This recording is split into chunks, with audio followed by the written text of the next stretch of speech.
Hello, everyone, and welcome to the, I was gonna say the Life Burst podcast, but really it's the Nova Boys! Nova Boys time, let's go. Nova Boys podcast. I'm here with my local and 6th place, and the train that's coming by as well. Choo-choo. Choo-choo, the hype train. With my 6th place local friend here. Introduce yourself. Hello, my name's Anthony. I'm from Atlanta, Georgia, and this ceremony I topped with Nova. Yeah, man, I'm genuinely excited by the fact that, like, I have someone, like a guest, unlike every other time on Discord, physically present with me here. With the setup. With the actual setup itself. Yeah, man, you got 6th place. How are you feeling? I'm feeling pretty good, especially because of how uniform top 8 was. It really made me feel like I was able to stand out. You really did. It was like blue deck, blue deck, blue deck, red deck, blue deck, blue deck, and then your crazy thing. I was also playing a blue deck. It's okay. Yeah, secretly blue deck. Okay, man. So let's talk about top 8 real quick. Then we'll do a deep dive into what you did. And I've never really played the brew that you played until this morning when we played at our locals. Mm-hmm. And like you ran circles around me, so I'm not surprised at your results at all. But yeah, let's just talk about it. Like so first place we've got in first place, I think it's first place, second place, and then let's see here. Fourth place maybe? Yeah, they're all basically the same deck, which is a Tamago discard deck. So, looking at that, I actually kind of knew about this deck before going into the ceremony and knew that it kind of had a somewhat positive match against Atomic Deus. Mm-hmm. But I think it had a pretty poor matchup. Not poor. Pretty, I guess, slightly unfavorable matchup to, like, X. But there wasn't a lot of X, I think, running at the ceremony. I ran into 0. Did you run into any? I ran into about 2 X's in team.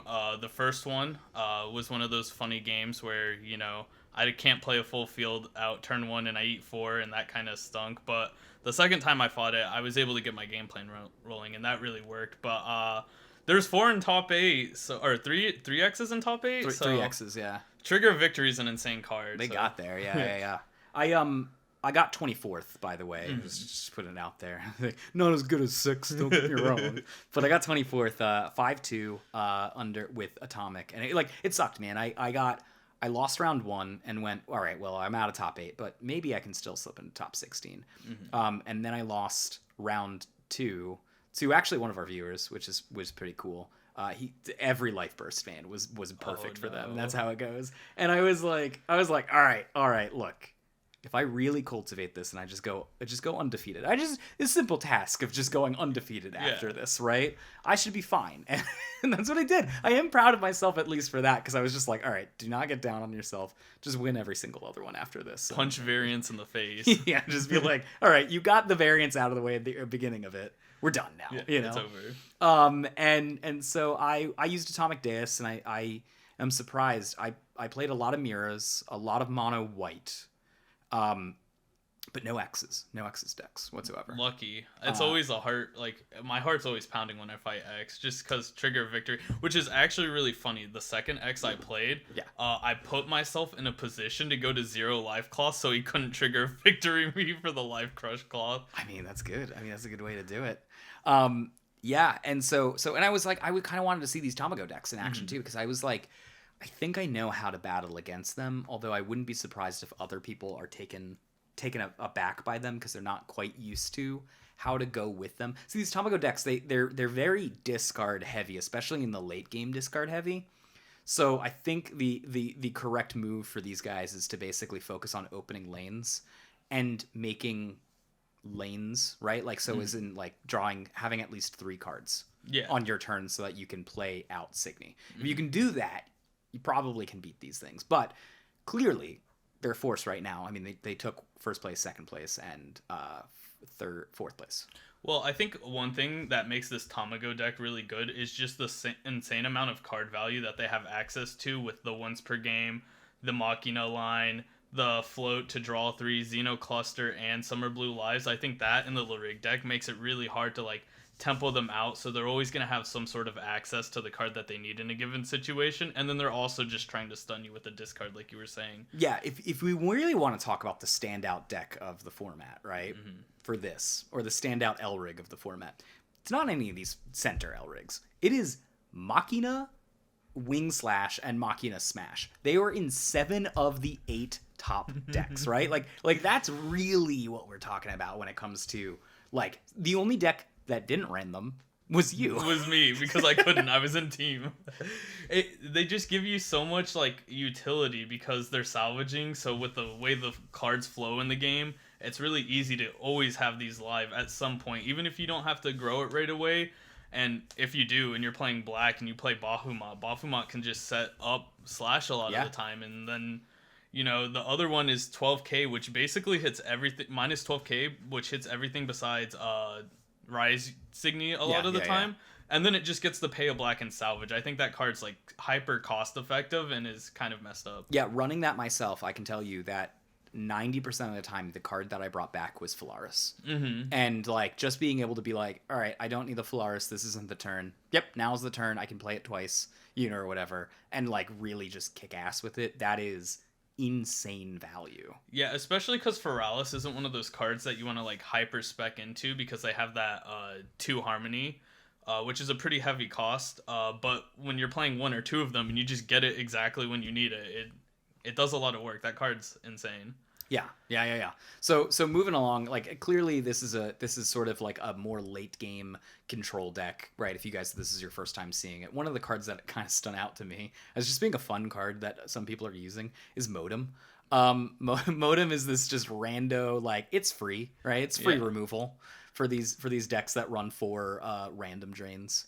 That's what I kind of don't like about it, is in a lot of these decks, they're only playing 4 random drains, but it's a tech card, so it's okay. It's just like, what if they're all in your life first? What are you doing? Yeah, exactly. So it's kind of interesting. They took the top 2 spots. After that, we've got actually it's an Atomic deck, which is kind of funny. It's just instead of being Deus Atomic, it's just Madoka Atomic. Which totally works, right? Like, so one of the issues with Atomic is that it's so blue heavy. So just being like, you know what? I'm not a black Elrig. I'm a blue Elrig. And I'm just going to go ahead and run Atomic is a fine option. Oh, most definitely. The only thing I don't like about Atomic, because I considered playing it, is the life burst don't feel high impact for me. Like, Ga is just a draw 2, they discard 1. Yeah. And H2O is actually pretty decent for a draw 2, is the draw 2 play an Atom from hand, but I'll get into it later, but there's actually some like gameplay theory I have against Adam's decks, but I'll talk about that when we start talking about my actual nice yeah I like it, and the reason why I like Georgia Natural Element is because it's kind of the GA Natural Element. Georgia ATL aside from being ATL hype is that the draw 2 discard 1 against the Mirror or against the Tomgo deck, it can just swing the game back in your favor. Like, so much time was invested in getting you to lose the discard race, and then you just flip over at like an H2O and then a GA, and you're like, oh, I'm back in this 100%. Yeah, it's a winnable game now, which I can see. I just fear it more in like the aggro matchups, which is what I would be more scared of as a control player. Oh, 100%. It does feel interesting, because if we're talking about the aggro matchup and then we say that aggro matchup is X, it actually feels breaking every time I play it, because it's just putting X on less cards is a good way to win against them. Yeah. If we're talking about No Limit or Card Jockey, it feels like it has no impact whatsoever to that game. So yeah, we have just the Madoka deck, which is cool. I'm glad to see there was some at least Atomic deck in the top 8 there. But then we jump into Maho Shoujo Autumn, who, by the way, was the guest on the last podcast, and we recorded this like 1 week before she actually just, took 5th place in the ceremony. Good for her, man. Yeah, let's go. Totally kicking ass here. She's got an interesting build, man. Like her version of X is just different than like every other version of X that you're seeing. She's not really running very much Enerburn outside of like the what do you call it? The Kentokis and the Diabrides. She values Diabride a lot though. But yeah, so it ends up being this just super, super strange deck in the fact that it's like, it's more redundant than it is. And one thing that I really like that she's got is if you look at those life bursts down here, right? Like she's just got the pay one, kill anything life bursts. Yeah. Like she's just like all in on that. So I looked partially through Curiosity Diva, and I completely missed over, besides the white one, of course, because I'm looking at the white, blue, and green cards. I missed these two, so when I ran up on them on the ceremony, I'm like, oh, this is insane. So that was definitely a good call on her part by just speccing hard into those. And you know what's interesting too is she talks about how one of her favorite moves, especially when she's getting discarded down, is she just likes to have 2 Diabrides, and like she doesn't care if she can't fill that third lane. She just wants to put out 2 Diabrides and to be like, deal with it, right? Yeah. And Diabrides are actually kind of annoying. Like that's something I've noticed. Again, I was playing the clap deck, which of course is a little awkward when Diabrides are around, especially with souls and stuff too, because it still sucks out your enter that way. But yeah, what are you feeling about Diabride in this format right now? So my perspective's a little skewed because I was playing Nova and in team, and she doesn't really spend a lot of enter outside of the Kome and the random drains. So when I fought into the Diabride, I would actually still play Fenrir and target the red cards and freeze them, even if they would enter burn me 1 or 2, because it was slowing down the red deck. And I just had the enter. I feel like in aggro mirrors, it's really high impact. Like, it's almost Exia levels of how do I deal with this, and now you have to think your turn out to appropriately approach the card. Yeah. And it's interesting that you bring up the enter stuff, because like it's true, when I was playing against you today, you had a just shit ton of enter at all points in times. And something I was noticing there is you, unlike a lot of these other decks, have enter payoffs that you can use to do the stuff. Like you're like, I don't really care if I've got the Fenrir that I can just use the pay for the Diabride. But you've also got some other stuff that allows you to basically convert enter into various things for you. And not a lot of decks do that. A lot of decks run really, really like close to the bottom of their deck. They're like, my max enter in my game is only going to be like 10, and I'm going to use 2 on this, 3 on this, 1 on this, kind of thing. Like that's how the people are building their decks in mind. Meanwhile, you're just like sitting there with like a pool of enter, just being like, I can do whatever I want with this. I've got enter, but I've also got enter sync, so I'm good. Yeah, I can dump it. Kome is a great enter sync when she's standing, 10 out of 10. I attribute a lot of it to the bang, though. The bang that enter charge 2, that's a lot. It doesn't seem like a lot, but like over the course of the game, that's 2 more than anybody else not playing a charge 2 for sure. So I'm skipping you for a second as we go down. We got 7th place and 8th place, which are pretty similar in terms of deck composition. They end up basically being that Enerburn version of X, especially using that new red card whose name I can't remember off the top of my head. The level 2 that Enerburns. Yeah, I definitely, in both the X matchups that I saw, I did see that card like in both of those matchups, and I thought it was really interesting and kind of cool because it was adding more to the Enerburn payoff. I believe its condition is having 3 red, and then different names too. And then your opponent can Enerburn one, which is pretty interesting. And I think that fixes a lot of my problems with Enerburn. I think it's a very good strategy. I just don't think it's strong enough quite yet. Hopefully Yuzuki will fix that next set. But even I still just found that card underwhelming, if I'm going to be completely honest. So it's interesting, right? Like, I can see why Enerburn is an option from a perspective of, is Madoka Clap warping the format? And the answer is Madoka Clap is warping the format. Let's be real. Like, one of the strongest things about your deck, and we'll get into it, is that you just invalidate Madoka Clap. Yeah. The Umir Death and Taxes deck, which Tiffany's been running and has been pretty successful, also invalidates Clap by just wrecking cards out of their hands. Yeah. And enter depriving them. White does enter depriving through bounce, and red can do enter depriving through actual enter burn. A little bit more difficult, but there is a major difference in being able to put out a field that basically says Enerburn 3, right? That was the thing that we couldn't do in the last format. You can kind of do it with what is it called? Go to the top. Yes, go to the top, but also the level 1 that Enerburns, I'm just Itawashi, there you go. You could kind of do it. You could kind of set those turns up. But the level 2 now allows you to really, really nicely set up turns where you are Enerburning very efficiently. And so I think we're at this world now where Enerburning is good, but only as good as you are able to predict what your opponents will be doing in the flow of the game and sort of controlling the end. You can't just randomly Enerburn, just isn't going to work out for you. Yeah. I feel like where Enerburn becomes the best is like if you have the Itowoshi, the Kentoki with the soul, and the 2 out, that's 3 enter right there, and that forces Xenocluster on the spot if they need that enter for either just to stop that turn or for the following turn to do their game plan. So Yeah.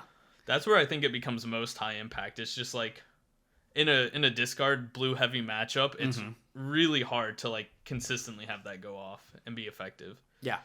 So that's where my thoughts are for this top 8. Aside from you, again, sticking out like a sore thumb, the only colored white one here with Nova. Now what's interesting is you and I played against your Nova Brew, your let's call it 1.0. Yeah, 1.0. In our locals, and I was able to beat you with the atomic thing, and not patting myself on the back here, but I beat you pretty soundly. We played an extra round, and I was also managed to pull that off too pretty easily. So I was so surprised when you just like wrecked face with this 2.0 version. Yeah, because you really did it. And then I went into our locals being like, all right, let's see if it was a fluke or not.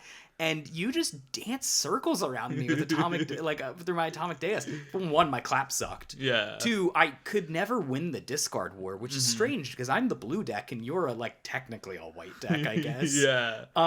You had so much enter to work around all my things. I felt wacky the whole time. Like the first time we played, I was like, I don't know. And that's another thing too, is that you were playing kind of quote unquote a rogue deck, right? This is your own creation. Correct. So I flipped out the first time playing you because I was like, I don't know what I'm doing. Yeah. and so you could just steal wins based on that alone. I'm sure there was people who played you that was like, I don't know what just happened to me. I literally had an opponent say, I've never played against the Nova, and all I could say was, you didn't play in set 3, huh? Well, the thing is, you're using Nova 2.0, and I remember when we ended our discussion at our locals, I was like, oh yeah, maybe if you redo the deck, you might want to consider doing 1.0 again. And you were like, nah, I'm good. And you just upgraded it and did something crazy. So I'm going to stop talking and let you take over here, man. On the screen is going to be your deck that you used.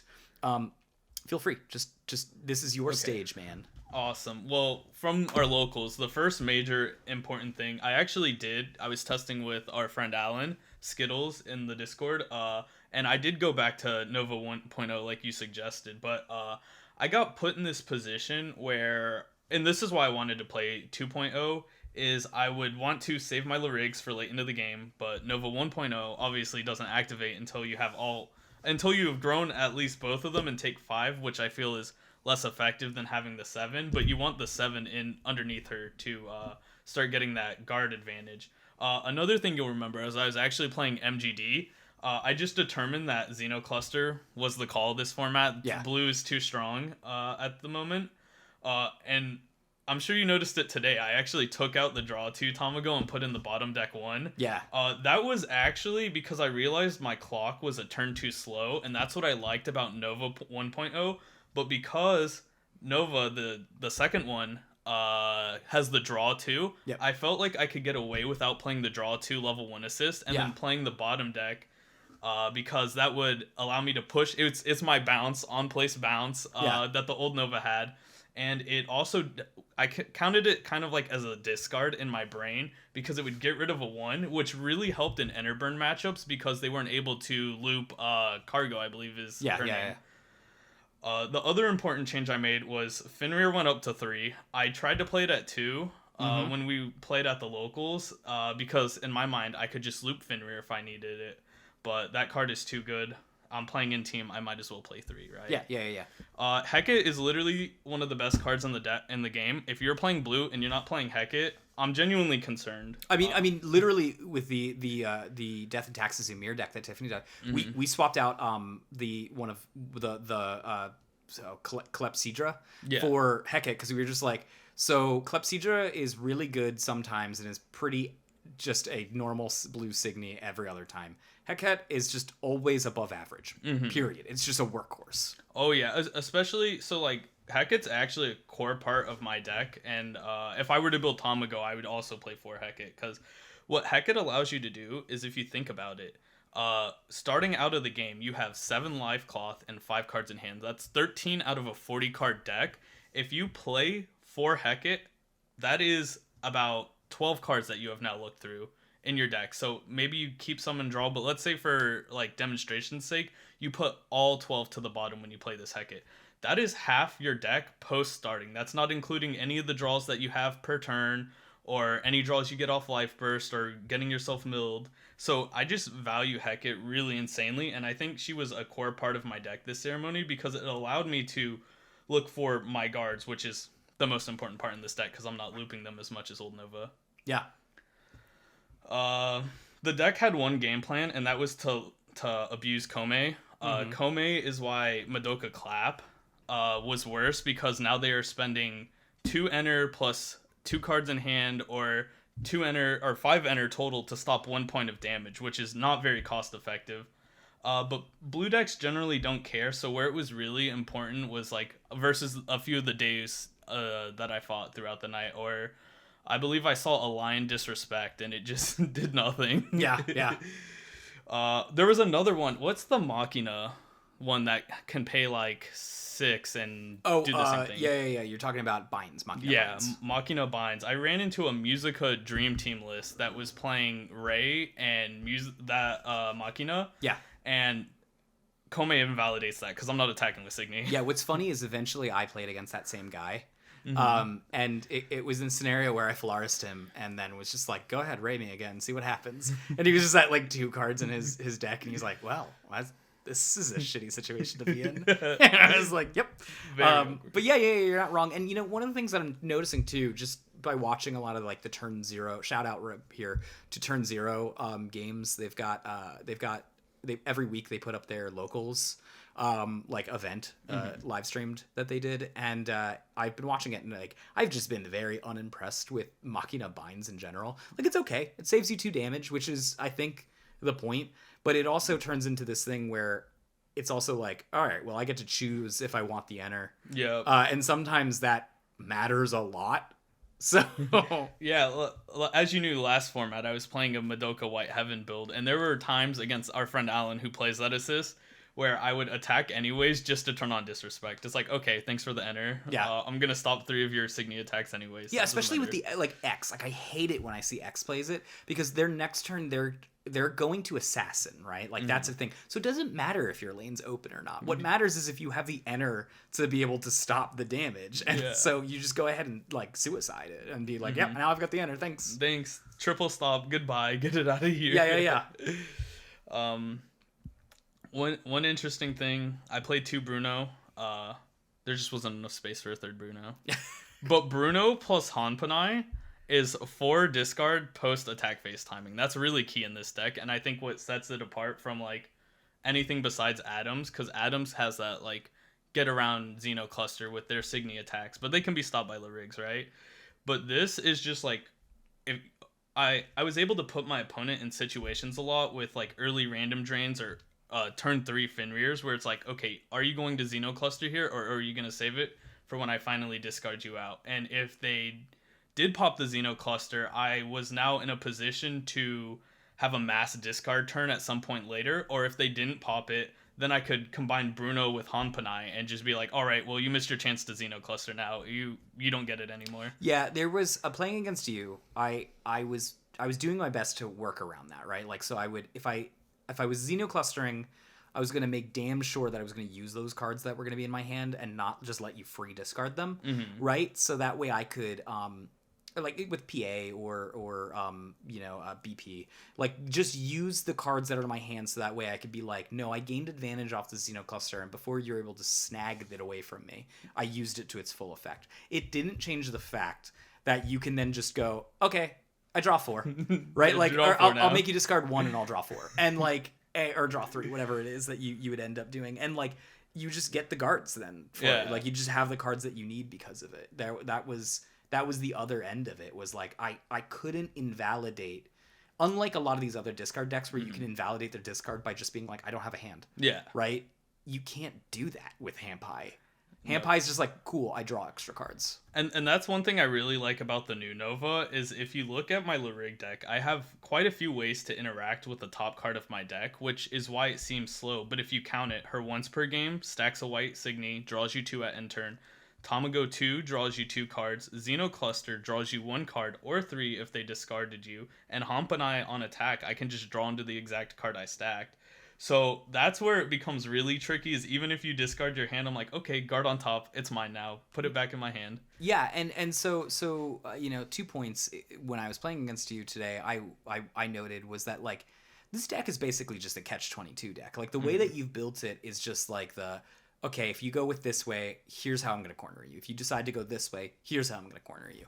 And like you can do that with Nova because Nova allows you to basically just plan your turns ahead of time and then use the cards that you need from the trash. Like it is, you're getting maximum value off of Nova by doing that. And more so, I would also state that like this deck just is particularly fitting for you. Like it's clearly your brainchild because you're the kind of guy every time that I played you, you'd be like, all right, well, my discard plan is this on this turn, this on this turn, this on this turn, and then follow it up with 2 more on this turn or something, right? Mm-hmm. And like, I don't think like that's something I actually need to learn from you is how to think that far in advance when I'm doing my game plan itself, because you do an amazing job of just like planning out not just this turn but the next turn and potentially the following turn. And that this deck allows you to do that, which is why one of those reasons why I think people are going to have a hard time picking up this deck and making it work. I think a lot of times people are going to pick up this deck, try it at their locals,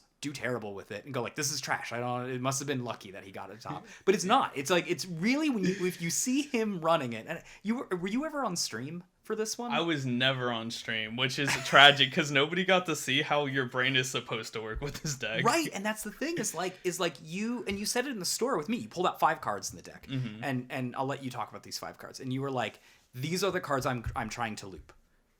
If I'm at this stage, I loop this one. If I'm at this stage, I loop this one. If I'm at this stage, I loop this one. These 2 are things that I do if you're a certain type of deck." Yeah. And that's really the crux of it. Like, you gotta be...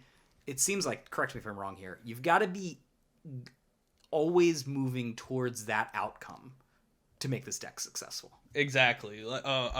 Probably the highest skill curve to this deck is understanding what your opponent is trying to do. It's a key aspect in all card games. But this deck especially shines when you have the ability to look at your opponent's lyrics and go, okay, I have a very certain idea of what you're about to be doing. And a lot of times, even if they're not doing that, they're doing something slightly worse, so then it doesn't matter anyways. Right. I'll go ahead and discuss the cards that are very key for me to loop in this deck. The first one being Fenrir, obviously. She's really good at slowing down red decks. She's really good at slowing down H2O, which is how this deck actually wins the discard mirror against Deus Atoms or whatever sort of atoms, is because now I'm slowing down H2O and the soul. There was like 4 turns. I had 2 H2Os on there that you couldn't attack through, but you were like, that's fine, I've got Komai. Yeah. And you just were like locking it down. Exactly. That's what the deck does. And now you're in this weird position. You're like, oh, I committed a soul to H2O, so I don't want to enter her. But if you don't enter her, then you're not beating over Komei or Fenrir or whatever it is, which allows me to cheese them living for longer and really start building up a lot of card advantage and tempo. The other important card is Komei, obviously. That's the goal of this deck. This deck does one thing, and it's attack twice every turn. Yeah. After 3. And here's the frustrating part is you have so much enter in reserve early turns that I would look at the Komei, know it was something I needed to kill and get rid of, and then see that you just have 3 enter and plenty extra to spare. So if I got rid of it, it wouldn't fucking matter. You'd still be able to be like, that's fine, bring it back down, and then attack twice anyways. There were definitely times in the ceremony where, by the way, let me go ahead and say Komei plus Exia, insane combination. It effectively blocks off 2 lanes unless you're playing like Summer Blue Lives and you're able to bottom deck, which I still shut down 1 lane. I'm not shutting down 2.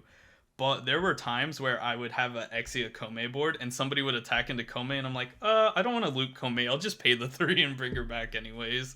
So she's just incredibly versatile. She's the main way that you're going to be looking to dump your enter in this deck with restanding and keeping her from dying, really.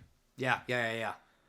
The next most important card, probably one of the most important. Okay, these 3 cards, most important cards in all of the deck. Exia. You're playing white. Exia just wins you games. Against White Heaven, it says you have to think about your turn now. What I really like about Exia and Kome in this deck is they both are 2 of my most important Signy. So they automatically synergizes with Nova's once per game of putting a white Signy on top and then drawing 2 at the end of the turn.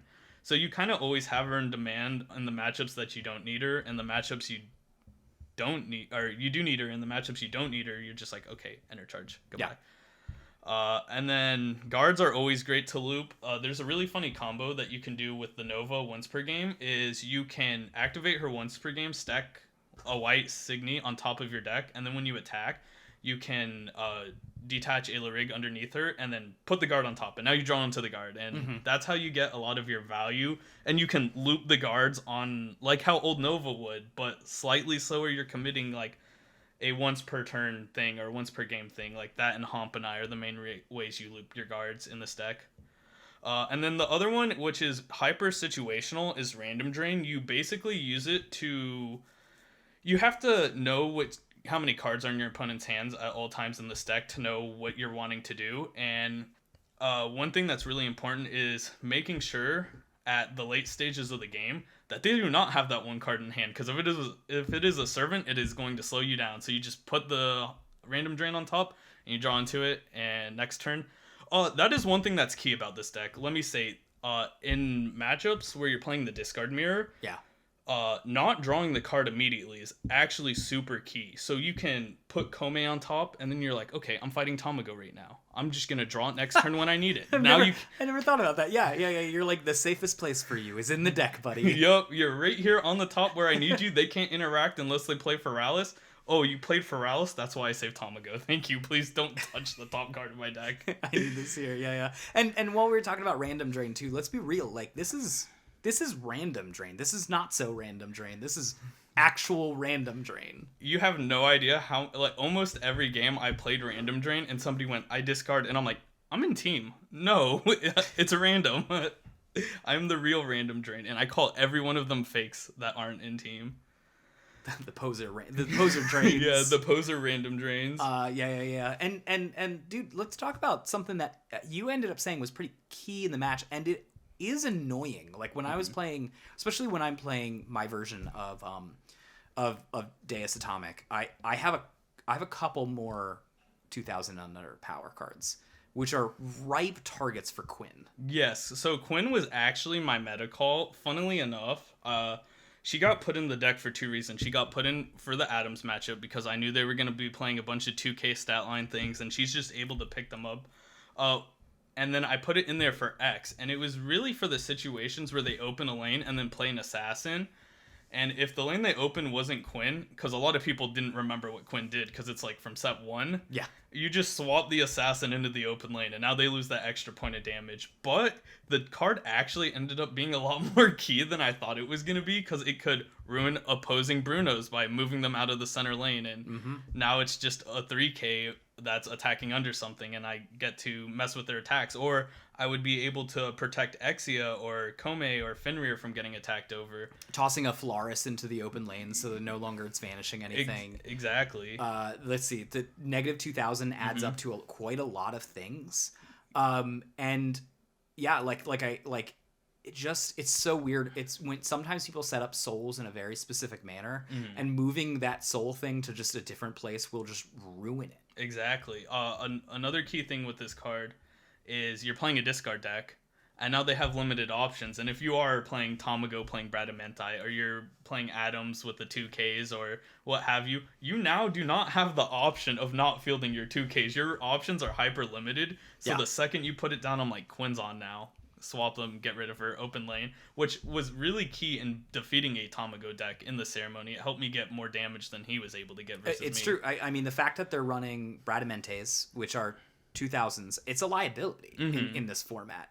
Let's be real. Like, Bradamentes die to a level 0 soul as well as Quinn. Things like that. And a Fragarash. Yeah. Which is one of the reasons why I started running a bit more Fragarashes. And one thing I like that I've seen a lot of... I saw Tamagos doing it like in this top 8 list, but one thing I really like Deus players doing, it's a...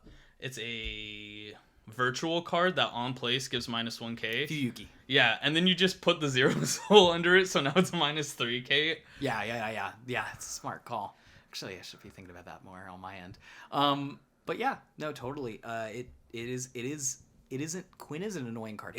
The only thing that I was proud of in our locals when I lost today was like I still had 2 cards in hand, and I had a 3rd card, but I didn't field it. And I was looking at the Quinn on the field, and I was like, yep, I'm gonna go ahead and play only 2 cards, and I'm gonna play my Phalaris in the wrong zone and the other one in the right zone, because Quinn does have to target and you do have to swap. Yup. So it was like, yeah, I'm getting it. Yep. I still lost that game, so it wasn't worth it. But I felt clever. And that's the other thing, is it really puts you in the position to have to make plays like that sometimes with the low card count, and you need the Phalaris to go off to have a chance of getting back in the game. It makes you have to take a risk to play around it, which is really spicy. People sleep on this card. Yeah, man. Another card I think people sleep on in this format, where are the Romeos at? I agree with you. The format is super, super kind to Romel right now. I mean, the fact that I'm running Fragarosh and it does literally 1,000 less than Romel does is saying something. Because Romel, I have a spreadsheet that I keep track of, like, just random data. And one of the things I do is I take, like, the top decks, right? I weigh them, what I think they're going to be in the meta. And I also count how many things are 5,000 under, 3,000 under, and 2,000 under, right? Because that way I can then see if the meta's soft to Fragarosh, or if it's soft to Romel's, or if it's soft to Lancelot's. And the answer is, it's really soft to Romel right now. Like there's, like, everyone's like, oh yeah, these utility level 1s that are 3,000 power, 2,000 power are super on flavor right now. And, like, Romel could just wreck them. Yup, and it's a lot of tempo, especially as an aggro deck. You're now giving up that tempo by not playing Romeo, which, like, even if they're playing over stat lines, they're generally playing vanillas or just bodies now, so it doesn't even matter if you're playing Romeo. And like, I'll tell you this as an X, like, when I played X, was X struggles to open up all of the lanes on turn 2, because it ends up using its level 1 assist to open up a lane on turn 1. If you instead open up the lane on turn 1 with Signy, like Romel, you're pushing that down the line, so that now you can open up that level 2 on your turn 2, and that means you can then open up all the lanes that way. Which is very oppressive. And seeing, like, Romeo start to fall off is actually a huge part of why I went for Hecate in this list. I think even if Romeo was relevant post-ceremony, I'm still playing for Hecate. Romeo, my Hecate, get rid of it. I'm playing a better card. Get out of here. Well, in some cases, they love it too. Like, the other decks that love Romel, like the pair Hecate, the pair that is like the match made in heaven is Machina Wing Slash, right? Like, okay, cool, you got rid of my Romel, thanks, I'm bringing it back. It's back. Or not Romel, excuse me, Hecate. You can just bring back your Hecate and be like, all right, dig 6. That seems pretty good. There we go. Looking at more cards. And also it's blue, so it just combos with Random Drain, which is the funniest thing to me. I mean, you called yourself a blue deck even though you're running a white center. In the same way that that, like, realistically, Atomic Deus is just a blue deck. It's not a black deck. Yeah. So you're sticking to that stat line. You're just like, no, the white is the walls. Yeah. But the blue is really what gets everything moving, the grease in the gears or something. The white is what carries the deck. The blue is what allows me to get away with this. Like, I'm borderline committing war crimes with the discard and the restanding. Yeah. The way I have the deck set up just outs anything that was going to be irrelevant this format besides Card Jockey. I was a little scared of Card Jockey. Or no one played it. In team, I actually did run into a Card Jockey. Oh, really? Player, yeah, but they hit every top 3 life bursts, and I just went, okay, I'm done discarding you. I'm just gonna start swinging now. We're not doing this anymore. I guess against Card Jockey, you can be like, I played Tamago Beating. Let's see if that's relevant. It was not. I did consider that when I did it, though. I'm like, that's an interesting Zhao Yun you have right now. It would be a shame if that's what you saw with Endless Punchline. Yeah, it's interesting because I still think Card Jockey's a really good deck. I actually think it's more slept on than people realize. Because, yes, MGD exists. But I have been thoroughly disappointed with MGD throughout this entire format. It's just, it's relevant against my X matchups, But against literally everything else, I wish I had Death Deck. Yeah. Every time I was like, I wish I had Death Deck here. So that was one thing I thought was really interesting. I believe only one deck in all of top 8 was actually playing MGD, and it was one of the Tamagos. Oh, 2 were. There was an X player also playing MGD. It's good against the X mirror. Yeah, it's really good. As you know, I tried it when I was first playing around with Nova, this new Nova, and I was actually really a fan of it, but I kind of came around to the idea that Hampanai was just more valuable, because one thing I actually did when we first played, I played Hampanai MGD, but I was like, okay, no, I need a little bit more like way to play around discard, so I put Xenocluster back in. But during some of my not at locals testing, I was playing MGD and Xenocluster, which I think is like a really good combination. Yeah. But I don't think this deck could afford to do it. Where I think that combo's strongest right now is probably with Deus herself. Yeah. Like you were playing today. Yeah. Because you just like, all right, this is the one that's relevant in this matchup. What's interesting is against with Deus, against X, I don't use the once a game ability. I use both. Use both Xenocluster and MGD. Like I'm like, those are the more impactful cards. And something I've been really leaning on doing, and people can probably use this to their advantage, is the discard decks. I've just been waiting to Xenocluster, with the exception of you, because you put me in this catch-22 situation a lot of the time. But like these other ones, I've just been waiting to Xenocluster until the turn that I'm going to Madoka Clap. Again, you just don't want a Xenocluster only to get those cards stripped out of your hand later. That's how you lose those games. Exactly. So if you can convert those cards into immediate value, aka you Xenocluster, follow it up immediately with Madoka Clap, shut things down, then it becomes more relevant. Although Madoka Clap sucks against you. So. Yeah, it kind of invalidates it again. There was literally only one time it was good in our matchups, and that was because you discarded me so badly that I ended up with a Rise Signy in hand and something that was 2000, and you had a Quinn on board, and I was just like, yep. I get the clap. I'm going to clap now, I guess. One thing I do want to say about Xenocluster in this deck is, because you're not playing the one Tamago that draws you 2, if you get discarded, you just pop the Xenocluster. You don't need it for later in the game. Bang doesn't need the draw 2. Nova's going to draw you to the next turn generally, or the following turn, and then you have the Tamago. So it's really easy to win the discard mirrors, even if you end up using it early in this deck, whereas other decks might want to, like you said, save it for the Madoka turn and get back into the game to stop you from winning. But Madoka doesn't beat me, not in this deck. Yeah, I mean, like, it's interesting because you win the discard. A lot of the discard matchups are who can draw more cards and who can discard more cards, right?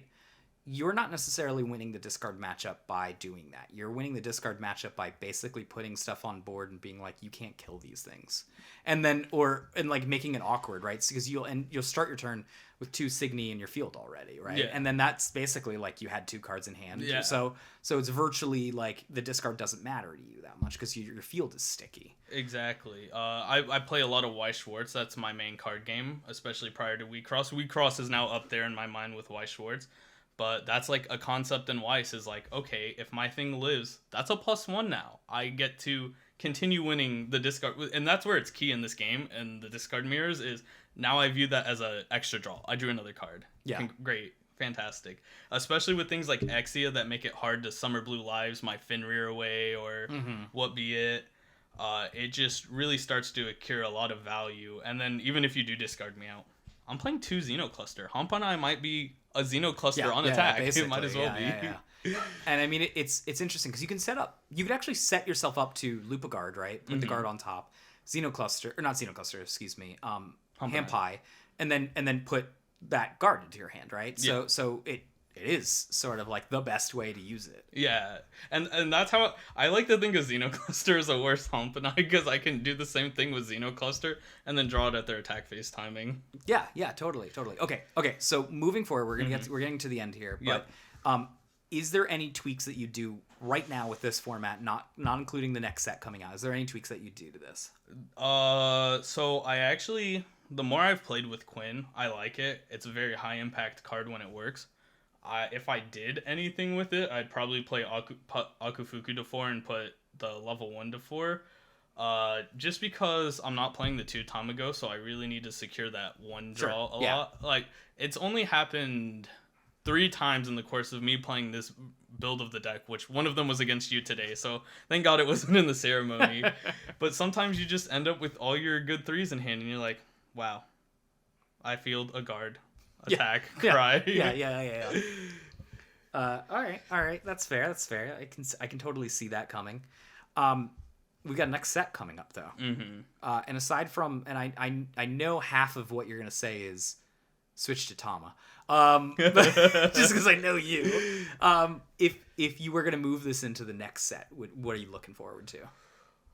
So I was actually looking at blue, white, green cards from the next set. I feel like this deck can go in a few ways. I actually think next set, in this specific team, Uchu, I believe the Demon Tribe actually becomes doable now. Sure. Because you have that, so now you don't need the Xeno Cluster. You're looping your Fenrir. With this Nova, that is 2 cards you are now looping. You now no longer have to loop Fenrir. Fenrir just comes back on demand. Right. It ramps you slightly more enter now because you combine it with Visago, I think is her name, the green level 1 demon. Yes. And it allows you to build up a lot of resources, and then you play Memoria because that card's messed up. That card's so good. Yeah, I remember I was like, no, it's also Taxes Souls, and you were like, wait, does that as well? And I'm like, yep, it does everything. It's very good. But another way, even outside of the Demon Tribe, I forget what it's called. There's another. It's one of the SR level 3 white Signies. That whenever one of your opponent's Signy attack, you can negate an effect somewhere, and then it has the Arc Gain, pay 1, look at top 3, add a card or whatever. Mm-hmm. Yeah, I think that card adds a lot of value. The only problem is those cards have Life Burst.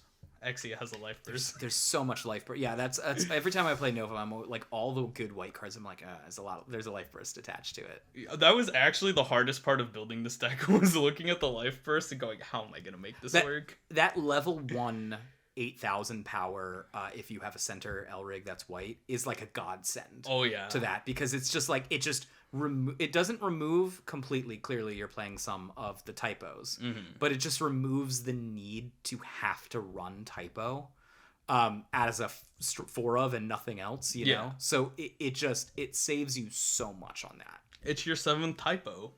It's there to save the day. Yeah, I would argue that typo is now like. Worse. What is that card called right now? Yuki or something like that. You're Yuki or something. Yeah, typo is now copy 5 and 6 of that card, not the other way around. I do want to say for next set, one thing I'm really excited, and I'm so excited to play around. I hinted at it earlier. Yuzuki Center. I think that card has some really funny things going for it. Mm-hmm. Her on enter ability kind of sucks because your opponent gets to choose what they vanish, but you're playing a red deck. An open lane is an open lane. You're like, that's fine. Yeah, take it. And then you have the on-demand Enerburn if they have 4 or more. And then you just combine it with the two best 1-lane openers, Akino, Makina. That's what I'm going to play around with, and then I'm going to get really sad and play Tama. Yes. and still be like, oh, you wanted to do these 3-stop Elrigs? That's fine. I don't care. That's fine. Tama just attack twice. Yeah. All right, man. Thank you for joining us. I was so excited to see that you were just 6-1, right? 6-1 is what you ended up. And I was just thrilled to see you there. Welcome. Thanks for representing Atlanta. Yep. Sorry I only got 24th. I'll try better next time, senpai. That's okay. You got it next time. Yeah, man. Do you want to do our outro? Yes. One final note before the outro. Yeah. Again, Hecate. Best card. Yeah. Play Hecate. Yeah, just play it. All right. Don't forget to flip a Life Burst. Yeah, guys. All right. We'll see you next time. See you next time.